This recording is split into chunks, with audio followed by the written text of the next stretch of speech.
Buenos días a todos. Mi nombre es Javier Frontiñán. El apellido algunos seguro que os suena porque es un apellido raro y aquí hay familia. Y yo vengo a este evento maravilloso de ciencia, esta feria tan estilo americano, pero que bueno, ya estamos viendo muchas por aquí por España, a hablaros de mi auténtica pasión, ¿vale? Que es el cerebro humano. Vamos a ver si esto... Hemos confiado mucho en que iba a tirar y no sale. Prueba. Cosas de... Ay, muy bien. Perfecto. Pues bueno, como sigo diciendo, yo os voy a hablar de mi auténtica pasión, que es el cerebro humano, es a lo que dedico mi vida laboral. Y aquí detrás lo que tenéis son unas neuronas, que seguro que muchos conocéis, os suenan, habéis estudiado, tal y como las vemos nosotros en el laboratorio, ¿vale? Aquí lo que tenemos en realidad son neuronas que están creciendo y que están conectándose unas con otras, porque esa es la clave fundamental del cerebro, ¿vale? Pero antes de empezar a hablar de cerebro, quiero contar un poco porque estoy verdaderamente muy contento, muy feliz de estar aquí hoy. Yo suelo dar bastantes charlas a lo largo del año y sin duda esta es la de este año que me va a hacer más ilusión, ¿vale? Porque para mí estar en Consuegra es como estar en casa, por varios motivos. El primero de ellos es que durante varios veranos, durante 4 o 5 años, cuando estaba haciendo la tesis doctoral, me venía en verano aquí, al piso de mi hermano Julio, que estaba solo, y me venía a escribir mi tesis doctoral. Entonces, para mí era como un espacio de inspiración, ¿no? Porque escribir una tesis pues, era algo complicado. Subía todos los días a los molinos, salía a correr por la ciudad, y le tengo mucho cariño. Luego también, Consuegra está como en casa, pues básicamente porque mis 2 hermanos son profesores aquí, entonces estoy muy feliz, muy orgulloso de estar aquí. Aquí era cuando yo era más pequeño de todos, el más bajito, ya esta historia ha cambiado. Y luego también me siento como en casa porque es una ciudad que, no sé si os sabéis, pero está muy relacionada con el cerebro humano, ¿vale? De hecho, la principal avenida o el núcleo donde más están las trazas llenas en verano, etc., está dedicado al padre de la neurociencia, a Santiago Ramón y Cajal. Y eso es algo que descubrí la primera vez que vine aquí a Consuegra y que la verdad es que me alegró mucho. ¿Por qué? Porque como buen friki del cerebro soy muy friki de Cajal, ¿vale? Santiago Ramón y Cajal, para quien no lo sepa, es el padre de la neurociencia, considerado como tal, porque él descubrió precisamente cómo se comportan estas neuronas que os he presentado en el primer vídeo, ¿vale? Él fue quien le dijo al mundo que nuestro cerebro está formado por neuronas que se conectan unas con otras y que eso es lo que nos permite pensar, razonar, reflexionar, etc. Y fue el motivo por el cual le dieron el premio Nobel. Es el único premio Nobel de Medicina que tenemos en España que hizo su investigación aquí, en España. Porque luego tenemos a Severo Ochoa, que aunque es español, sus investigaciones las hizo en Estados Unidos, ¿vale? Y Cajal era un auténtico artista. Estas son ilustraciones de Cajal, que por esos tiempos no teníamos cámaras en los microscopios, como lo que os he enseñado yo antes, y era un auténtico artista. De hecho, si queréis ver piezas originales de Cajal, dibujos originales, ahora mismo en la Fundación Telefónica en Madrid hay una exposición preciosa, gratuita, sobre el cerebro, donde están algunos de los originales de Cajal. Pero bueno, esto es un poquito el por qué le tengo yo tanto cariño a esta ciudad. Os voy a contar un poquito por qué estoy aquí, ¿no? Yo soy profesor en la Facultad de Medicina de Ciudad Real, una ciudad preciosa, para los que no la conozcáis, está muy cerquita de aquí, y soy también neurocientífico allí. Y también tengo la suerte de ser investigador colaborador o científico colaborador de la Universidad de Lund, que es un pueblecito del sur de Suecia, muy bonito también, si queréis ir alguna vez, es precioso, ¿vale? Es el típico pueblecito nórdico, porque es muy pequeño, es más pequeño que Ciudad Real incluso, y tengo la suerte de poder colaborar allí. Esto lo cuento por 2 motivos. Pues el primero de ellos, porque si alguno de los estudiantes que están aquí quisiera hacer la carrera de medicina, me puede preguntar, ¿vale? Porque soy profesor en una facultad y cualquier curiosidad, cualquier duda, más allá de la nota de corte, que sé que es lo que te preocupa a todos los estudiantes de medicina, me lo puede preguntar. Y lo mismo si alguien se quiere dedicar a la investigación. Mi objetivo con estas charlas es que alguien salga diciendo, oye, pues a lo mejor me dedico yo a investigar, ¿vale? Pues me podéis preguntar. Al terminar, o cuando me veis por ahí, se me va a ver por el pabellón, ¿vale? Pero bueno, ese es el motivo por el que quería hacer esta introducción. A nivel de investigación, para los que os podéis preguntar cómo se investiga el cerebro, yo investigo una enfermedad que seguro conocéis que se llama la enfermedad de Alzheimer, que es una enfermedad que es, no puedo decir taco, pero bueno, es una enfermedad muy chunga, ¿vale? Y lo investigo precisamente no con personas, porque no podemos investigar con personas, ¿vale? Está feísimo eso, pero lo investigo con ratoncitos. Yo tengo ratones que tienen enfermedad de Alzheimer. Esto que tenéis aquí es una sección, es un corte de un cerebro ratón. Es muy distinto a nuestro cerebro, muy diferente, pero tienen muchas cosas en común, ¿vale? Estos ratoncitos desarrollan, acumulan estos puntos rojos que son las proteínas patológicas del Alzheimer. No voy a hablar de Alzheimer, pero bueno, lo digo por si alguien también tiene curiosidad. Luego al final, si tenéis dudas, creo que puede quedar un tiempecito de preguntas. Y lo estudiamos pues con técnicas que son muy chulas, ¿vale? Porque la ciencia es muy bonita, no solo desarrollarla, sino a nivel también de los resultados. Esto es una imagen de microscopía confocal donde se ven las neuronas en verde, las células de glía en rosa, vemos los núcleos de las neuronas en rojo. Pues bueno, con todo esto intentamos desentrañar esta gran enfermedad. Y como yo querría comenzar la charla realmente es hablando de que, comentándoos que el cerebro en realidad es una estructura muy compleja, ¿vale? Es muy difícil, es como un puzzle enorme de miles de millones de piezas y tenemos algunas piezas, ¿vale? Pero es muy complejo. Una forma de ver lo complejo que es el cerebro es hablar de contaros una historia, ¿vale? Y quería introducir al cerebro hablando de Madame M, que fue una paciente que vivió en Francia durante la Primera Guerra Mundial, primera mitad del siglo pasado, ¿vale? Esta mujer tuvo dos hijos, bueno, tuvo varios hijos y dos de ellos murieron, lo que le generó pues, una sensación, pues os lo podéis imaginar, ¿no?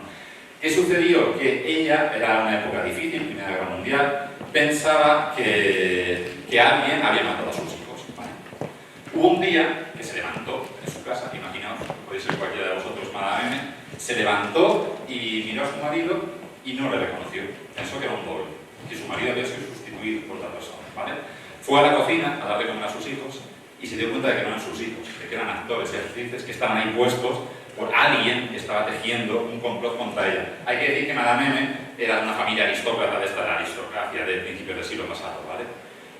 Conforme iba quedando, ella no se lo decía a nadie, porque decía, a ver, la que me están guiando aquí, quedaba con sus amigas, eran dobles, quedaba con sus padres, eran dobles, todas las personas de su alrededor habían sido sustituidas por dobles, por actores y por actrices, ¿vale? Esto ella, al final, el marido se dio cuenta, porque se comportaba de una forma un poquito extraña, y fue al médico. Y le atendió un doctor, uno de los neuropsiquiatras más importantes del siglo pasado, que se llamaba Joseph Capgras, y le diagnosticó una enfermedad, ¿vale? Que no tenía nombre. ¿Por qué? Porque era una enfermedad de ideación. Ella lo que estaba haciendo era que pensaba que había un complot a su alrededor y todo el mundo había sido sustituido por dobles, ¿vale? Esa enfermedad se llama síndrome de Capgras, porque lo descubrió el doctor Joseph Capgras.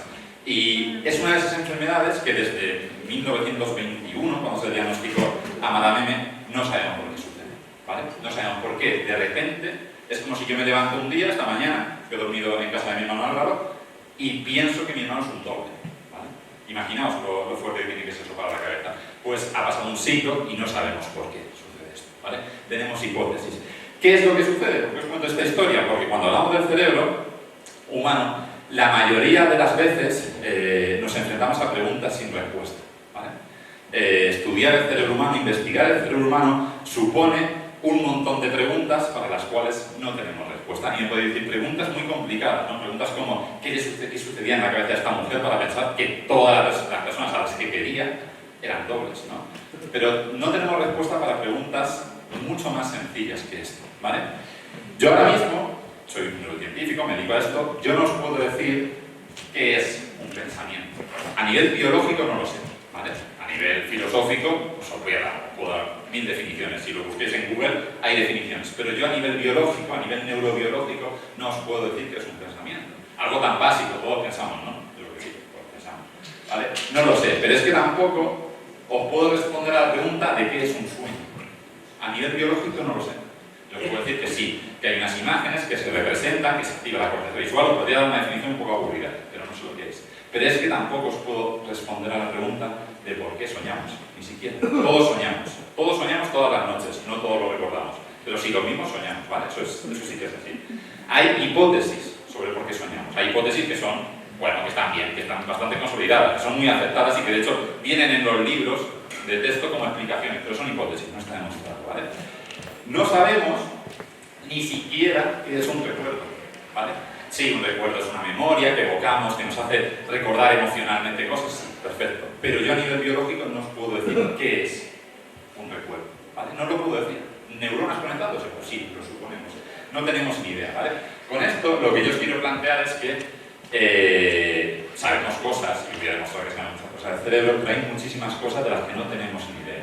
Puede parecer frustrante, porque dices, bueno, te enfrentas a algo de lo que no tienes ni idea, pero en realidad es muy estimulante, ¿vale?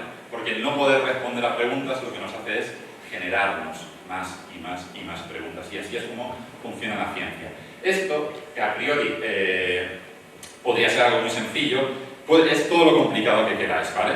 Porque no entendemos estos conceptos tan complejos del cerebro, pero es que no entendemos conceptos relacionados con la percepción que tenemos del medio. Esto seguro que es una ilusión óptica que seguro que habéis visto algunos, ¿vale? Es el tablero de Adler, que es una ilusión óptica según la cual, ¿vale?, la casilla A y la casilla B son del mismo color, ¿vale? Y son del mismo color. Nadie lo ve del mismo color, es imposible verlo del mismo color, porque es una cuestión de percepción, no sabemos por qué, ¿vale? Entendemos que el cerebro asocia patrones, hay un conocimiento cultural que nos dice que un tablero va a tener casillas que van a ser blancas, casillas que van a ser negras, pero son del mismo color. Y de hecho, con un truco muy sencillo, que es poniendo dos barras del mismo color, comprobáis que son del mismo color. Pero si yo quito las barras, es que es imposible verlo. Es imposible, o sea, no me doy cuenta, no se puede, ¿vale? No sabemos por qué. De hecho, aquí en muchas charlas me dicen, no, es que la barra está degradada y aquí está más... No, si quito el dibujo, creo que se puede quitar. Las barras son iguales, absolutamente iguales, ¿vale? ¿Por qué? No tengo ni idea. Hay teorías, ¿vale? Hay explicaciones. Juega mucho, claro, esto lo diseñó una persona experta en diseñar ilusiones ópticas. Juega mucho con la sombra del cilindro, juega mucho con todo esto, pero nunca lo vamos a ver las dos del mismo color. Nunca. Y si alguien lo dice, miente, porque nuestra percepción no nos permite discernir, ¿vale? Esto daría para una charla sobre percepción que no voy a hacer, pero bueno, es para dar unas pinceladas, ¿vale? ¿Por qué? Porque lo interesante de todo esto, o lo que nos debería interesar, más allá de la curiosidad científica, que es lo que nos puede hacer intentar entender esta ilusión óptica, lo que nos debería interesar son las preguntas sin respuesta, pero sobre todo son aquellas enfermedades para las que no tenemos respuesta, ¿vale? Y yo creo que debería ser, como sociedad, lo que teníamos que intentar. Está muy bien dar una respuesta a qué es un recuerdo, pues, o sea, de eso no tengo nada. Pero el problema es que, como entendemos tan poco del cerebro, entendemos muy poco de las enfermedades que tienen lugar dentro de nuestro cerebro. Entendemos muy poco, por ejemplo, de la enfermedad de Alzheimer, que no voy a hablar de Alzheimer en esta charla, pero bueno, creo que es importante. ¿Por qué? Porque pensad una cosa muy sencilla. Se estima que en 2050 la esperanza de vida de las mujeres va a superar los 92 años. ¿Vale? Está genial, fantástico. Todos felices, a tope con ello. Habría que ver la calidad de vida de esas personas, pero bueno. Una de cada 3 personas mayores de 85 años tiene Alzheimer. ¿Vale? Una de cada 2 personas mayores de 90 años tiene Alzheimer. Bien, lo tienen, literal, ¿vale? Entonces, es un problema. Esta enfermedad es la enfermedad de las 1000 preguntas, y de las 1000 preguntas sin respuesta, ¿vale?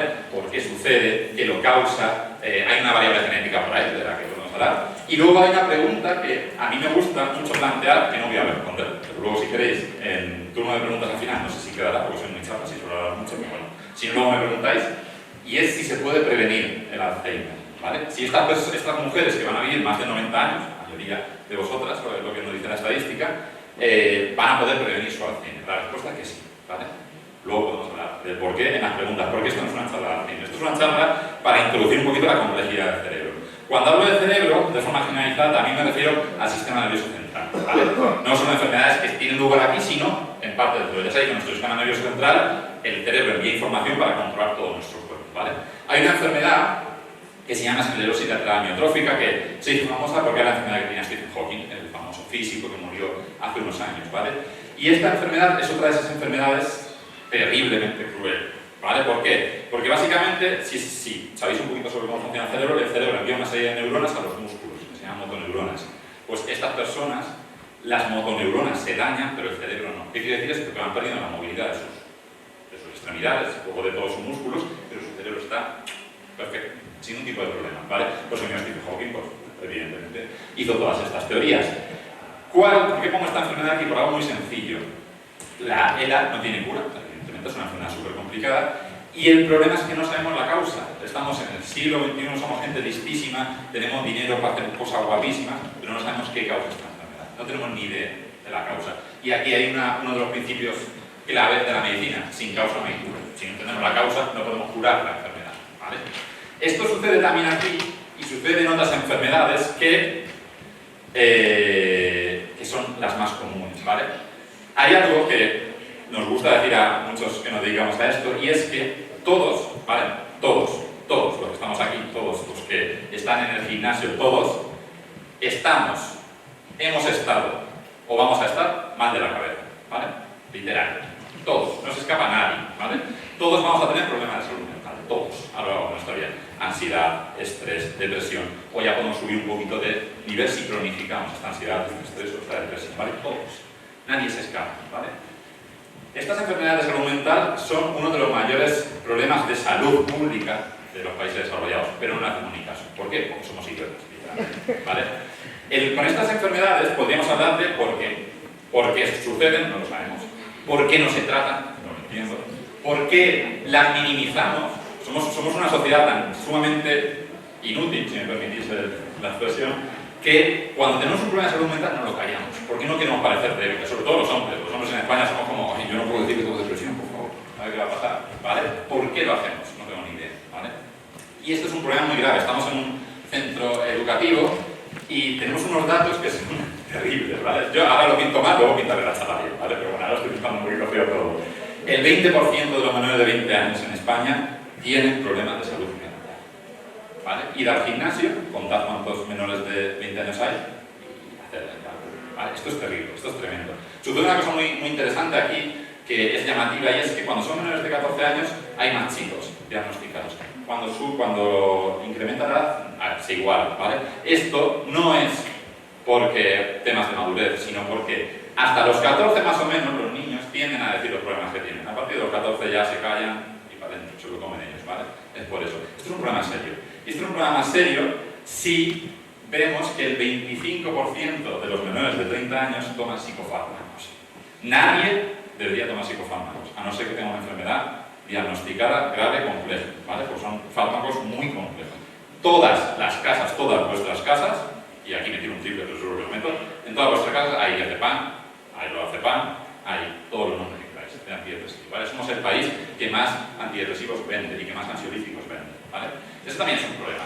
Pero esto lo traigo, que vamos a empezar ya porque estoy dando un mensaje bastante negativo, bastante turbio, estoy diciendo, ¿para qué venir aquí? Para que me ponga mal cuerpo. Esto sucede por algo muy sencillo, y es que todas estas enfermedades de las que os he hablado tienen una explicación, tienen un motivo. Tienen un motivo que es bueno, que es positivo. ¿Por qué pasa todo esto? Pues por una razón muy sencilla, y es que, si esto pasa, somos listos, ¿vale? Todo esto sucede porque somos listos.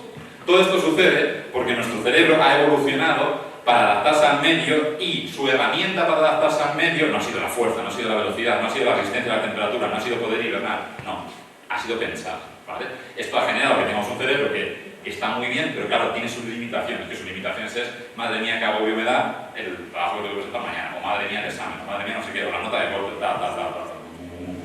¿vale? Por cierto, todo eso que no he dicho, todos los problemas de salud mental están relacionados directamente con Alzheimer y con un montón de enfermedades, ¿vale? Eso no. Pero bueno, como digo, no estamos aquí para poneros mal cuerpo, porque creo que ya lo he hecho, lo siento. Como digo, este cerebro tan inteligente nos diferencia de los animales, tomamos mejores decisiones, calculamos mejor, medimos muy bien, ¿vale? Tenemos la capacidad de, desde muy pequeñitos, diferenciar el peligro. Bueno, luego las cosas se complican, pero medimos bien todo, medimos cada paso que damos, todo con una precisión perfecta, pero somos demasiado entusiastas, ¿vale? Sucede que muchas veces pues, pecamos de optimistas. Eso está bien, eso lo tienes está bien, ¿vale? Pero como digo, esto es lo que nos permite un poquito, pues eso, estar adaptados, que no sé, que podamos disfrutar de la vida. De hecho, es lo más fascinante que tiene nuestro querido cerebro, y es que todas estas neuronas conectadas, todas estas cosas tan complicadas, nos permiten disfrutar de la vida, ¿vale? Y eso es lo mejor. O sea, estamos aquí para disfrutar, es lo que nos ha regalado la evolución. Estamos aquí para disfrutar cada uno de lo que más le guste. Mirad, he puesto el mismo cuadro que ha elegido José Miguel, porque también es uno de mis cuadros favoritos. Nos permite disfrutar del arte, nos permite pintar, evidentemente, nos permite crear arte, pero también disfrutarlo, ¿vale? Algo tan tonto como sentarte delante de un cuadro y disfrutar, y tener emociones, eso es precioso, ¿vale? Pero también nos permite, pues yo que sé, cada uno lo que tenga, ¿vale? Lo que más le guste, pues nos permite disfrutar de un videojuego. Está bien, perfecto, ¿eh? No estoy haciendo ninguna crítica. Nos permite disfrutar de una serie, de una película, ¿vale? Algo tan, no sé, de una gente en el espacio exterior haciendo chorradas, pues nos gusta, nos emociona, ¿vale? O nos permite que nos guste, pues yo que sé, lo que a cada uno le guste, porque somos muy variados y hay gente porque le gusta ver vídeos de gente bailando en TikTok, lo que sea, da igual. Esto es gracias a que podemos pensar, a que somos inteligentes. Y eso es lo que nos ha traído la evolución hasta ahora, ¿vale? El permitir estar aquí y disfrutar de cada día, disfrutar de todo. Con su parte negativa, que es la otra cara que os he dicho de la moneda, que es los problemas, que le dan vueltas a todo. Y ahora viene lo más interesante, y es que a pesar de que sea muy poco el cerebro, lo que os he dicho, hay cosas que no sabemos, estamos viviendo una época que es fascinante, ¿vale? Estamos viviendo una auténtica revolución. Y esto es lo que yo quiero hablar en realidad. Yo lo que quiero aquí no es poner mal cuerpo sobre lo mal que están las cosas, sino sobre lo bien que están y lo bien que van a estar, ¿vale? Estamos viendo una auténtica revolución sobre el cerebro humano, que es una locura. O sea, yo desde que empecé a investigar en el año 2012 hasta ahora, las cosas que han sucedido son increíbles. No os dais cuenta, pero en el fondo están ahí, ¿vale? Y de hecho, esto es algo que he cogido de forma totalmente random, pero esta misma semana se han hecho dos avances increíbles en la neurociencia, dos avances loquísimos, que no nos podíamos imaginar hace unos años, ¿vale? Que he cogido las dos noticias del país, que son, además creo que los dos salieron el mismo día, en el que, bueno, una cosa muy complicada, que es una red asociada a la corteza motora, bueno, historias, ¿vale? Pero básicamente se ha roto una teoría que tenía más de un siglo y luego se ha diseñado una estrategia para suministrar fármacos en el cerebro, porque es muy difícil. Esto ha pasado esta semana, ¿vale? Y esto está pasando constantemente. Al hablar de todos los avances que nos permite el cerebro, podría hablaros de un montón de cosas, ¿vale? Podría hablaros de por qué, por ejemplo, estamos enganchados a las redes sociales. Eso da buena charla, porque eso ha sido por los avances del cerebro. Conocemos cómo funciona el cerebro, conocemos cómo funciona una estructura que se llama circuito de recompensa.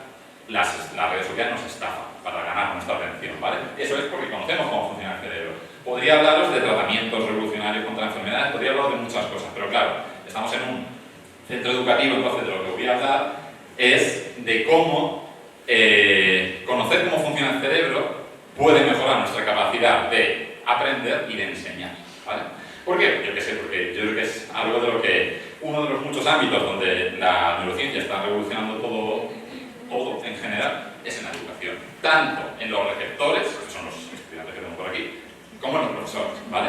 Y esto es algo que es muy potente. Es muy potente porque, claro, 4 ideas muy básicas, que son, algunas de ellas os las voy a dar hoy, pueden cambiar vuestra forma de dar clase o vuestra forma de aprender en clase, y decir una clase. Y son tonterías, ¿eh? Lo primero que tenemos con respecto a cómo está cambiando es que hasta hace muy poco había una serie de mitos sobre el cerebro que estaban como muy establecidos, ¿vale? Y que los asumíamos como ciertos y que hasta hace, cuando yo empecé a dar charlas sobre el cerebro, en algunos libros de texto venían, ya no, ¿vale? Por suerte, algunos de ellos sí. Como por ejemplo que solo utilizamos el 10% del cerebro. Esto es mentira, es una estupidez, una catedral de grande, y lo utilizan las marcas para venderte suplementos de vitaminas y cosas así, ¿vale? No, utilizamos el 100% de nuestro cerebro, ¿vale? Siempre estamos utilizando el 100% de nuestro cerebro, todos utilizamos el 100% de nuestro cerebro, ¿vale? Y cuando digo todos, es todos, hasta diciendo la razón, todos, ¿vale? Todos, ¿vale? O sea, que no creáis que, no pongáis a gente de tonta que los que nos gobiernan son muy listos, o sea, todo el mundo lo utiliza, ¿vale? ¿Qué es lo que sucede? Que no todo el mundo lo utiliza igual, ¿vale? Esa es la diferencia. Ese es el matiz fundamental para los estudiantes, ¿vale? Siempre vas a estar utilizando tu cerebro, pero no siempre lo vas a usar igual. Eso es lo importante, bueno, estudiantes, para todo. Entonces, esa es la clave. Utilizamos el 100%, pero no todos lo utilizamos igual, ¿vale? Pero siempre está activo. O sea, que no os intenten vender un suplemento vitamínico para mejorar vuestra... Eso no vale para nada, ¿vale? Eso ahora os contaré un poquillo sobre eso. Otro de los mitos que nos ha permitido eliminar la neurociencia de los últimos años, estudios de los últimos 10, 12 años, es una cosa más reciente, es que tradicionalmente se decía que tenemos tenemos dos hemisferios en el cerebro, ¿vale? Está formado por dos hemisferios, con sus lóbulos y sus historias. De eso no voy a hablar mucho de anatomía, ni que luego si tenéis dudas me preguntáis. Bueno, pues tenemos dos lóbulos. Y tradicionalmente se había dicho que había un lóbulo artístico, creativo, y un lóbulo matemático, ¿vale? Esto se sigue diciendo, ¿ok? Como idea no pasa nada, porque en realidad no pasa nada porque tengamos un lóbulo mentir, ¿vale? Te lo digo. Pero no pasa nada, ¿por qué? Pues bueno, el problema es cuando eso se utiliza para intentar tergiversar explicaciones en clase y demás, porque no existe, ¿vale? Los zurdos no son más hábiles para las artes, los diestros no son mejores para las matemáticas, o son chorradas, tonterías, ¿vale?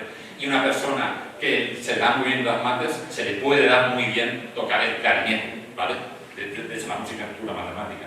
O sea que no tiene nada que ver. De hecho, los grandes científicos de la historia eran grandes artistas, por lo más general. No pasa nada. ¿Por qué eran grandes artistas? Usaban mucho el cerebro, ¿no? ¿Vale? Entonces, este esquema, que es muy bonito, es muy evocador, y lo vemos en camiseta, está por ahí, en los libros está, en realidad tiene que ser una cosa así. ¿Vale? Pues los dos lóbulos son artistas, los dos lóbulos son matemáticos. Depende de lo que entrenes, tú harás mejor, tan sencillo como eso. Una persona como yo, que soy un auténtico zote para el arte, si entreno mucho puedo adquirir capacidades durante toda la vida, ¿eh? Es otra cosa importante para la gente que ya es un poquito más mayor. Toda la vida nuestro cerebro puede seguir aprendiendo, ¿vale?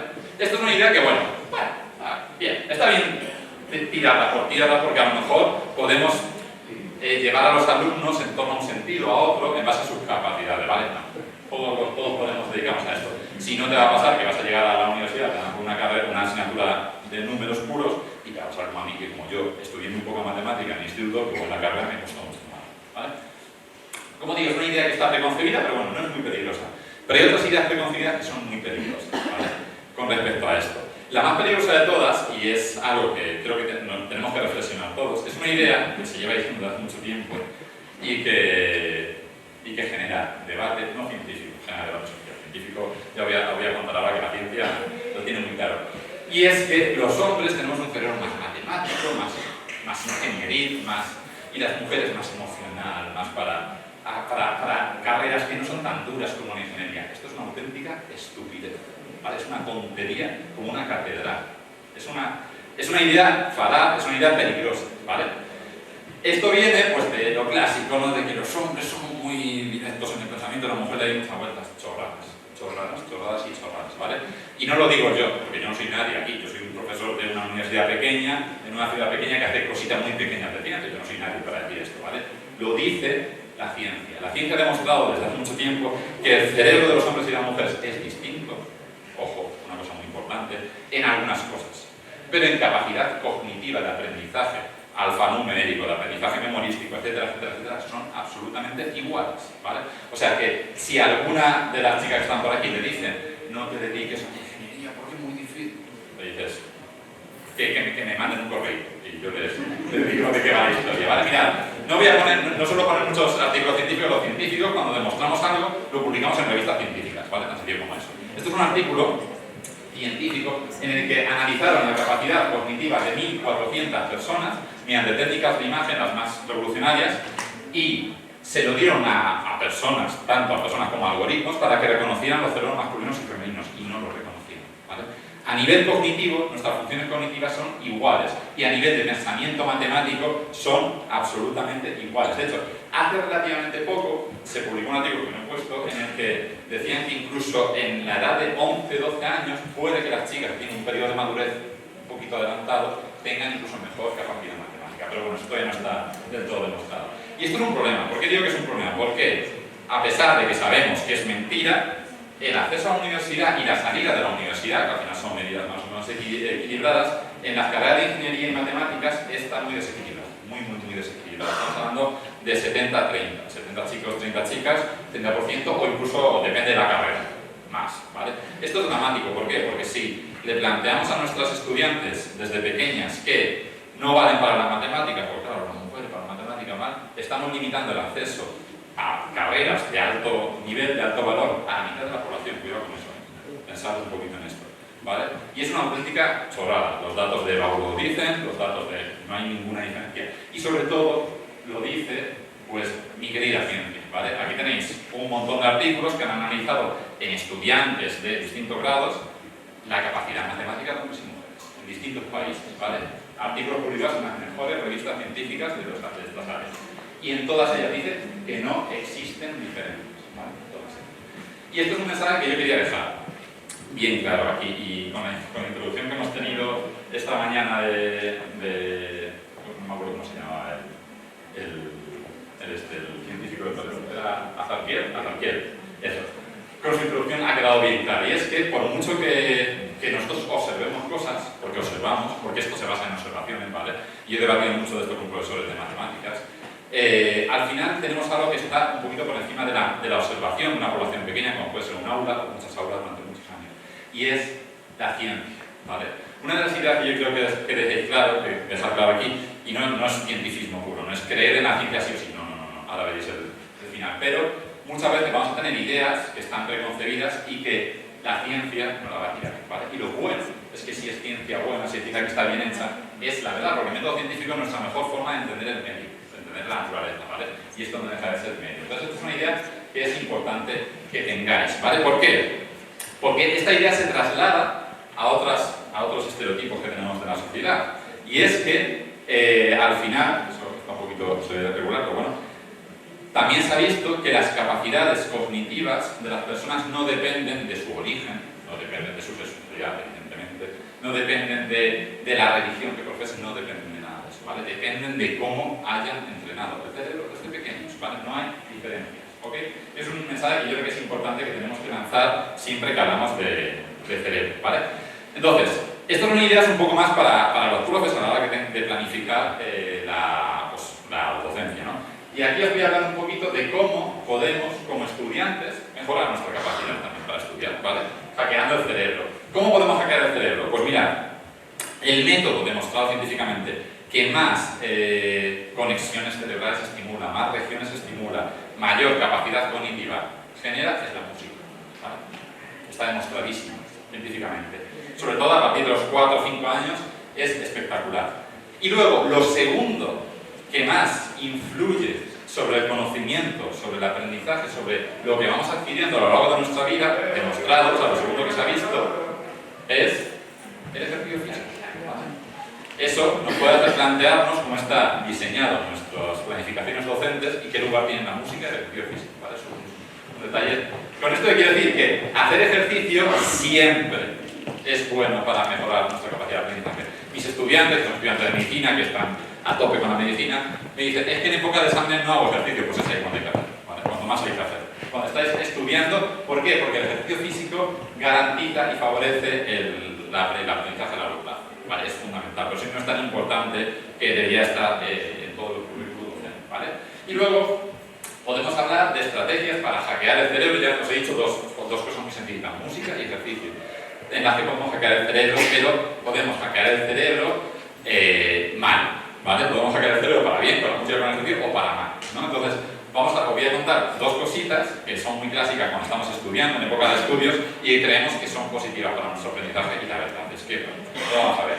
Lo primero de ellos, he cogido esta noticia, que es muy llamativa, que nos analiza cuál marca de bebida energética es mejor para estudiar. Pues la respuesta es muy sencilla, ¿vale? Y es que no existe bebida. Yo bebía, el Burn yo lo bebía cuando era estudiante, ¿vale? Mal hecho por mi parte, pero bueno, yo lo reconozco. No vale para nada, no vale absolutamente para nada. ¿Por qué? Porque te tenga un chute de azúcar, lo que tiene azúcar, eso te activa, pero tu cerebro está cansado. Y con mucho azúcar que le des y mucha cafeína no va a hacer nada. No hace nada, no hay ningún tipo de mejora cognitiva en el aprendizaje, en la memorización, tomando bebidas energéticas, ¿vale? ¿Qué podéis tomar si estáis un poco cansados o no sabéis estudiar? Una onza de chocolate del 75, por ejemplo. Dices tú, joder, qué aburrido, ¿no? Un chocolate, claro. Yo prefiero beberme la lata y que me vean por los pasillos con mi lata de Red. Claro, que mola mucho más el que salen los deportistas tomando, porque saltan en paracaídas que están locos. Esa gente no toma Red Bull, ya sabéis, ¿vale? Porque además es malísimo para hacer ejercicio físico. Y luego otra cosa que también sucede mucho, sobre todo en época de BAU, no sé si aquí hay algunos de primero o de segundo de bachiller, pero normal, bueno, hay un pico siempre con respecto a la BAU de venta de suplementos vitamínicos para mejorar la memoria. Hay un montón, no voy a decir marcas, bueno, sí, dicen un suprarine, yo que sé, lo que sea, me da igual. Todos valen para lo mismo, que es para nada. Hay un profesor, un catedrático de la Universidad de Sevilla que se llama Guillermo Lluch, que siempre dice que los suplementos vitamínicos son piscar, ¿vale? Porque conforme te los tomas los olvidas, literal. ¿Por qué? Porque tu cuerpo, si necesita vitamina C en el momento en el que llega a la dosis diaria de vitamina C que se consigue con la alimentación normal y corriente, no va a asimilar más. Tendrías una hipervitaminosis que es chungo, ¿vale? No valen para absolutamente nada. Si lleváis una dieta equilibrada, evidentemente si tenéis déficit en alguna sal, en algún aminoácido, en alguna cosa, vale, tomadlo. Pero si no, no os va a mejorar la capacidad de aprendizaje, ya lo digo yo, ¿vale? Y esto lo mismo, por si alguien tiene dudas, y porque da mucha duda, la Autoridad Europea para la Seguridad Alimentaria en el año 2013, 2011, ya dijo que no valían para nada todas estas cosas, ¿vale? Hace 12 años. Y las seguimos vendiendo y encima te ponen ahí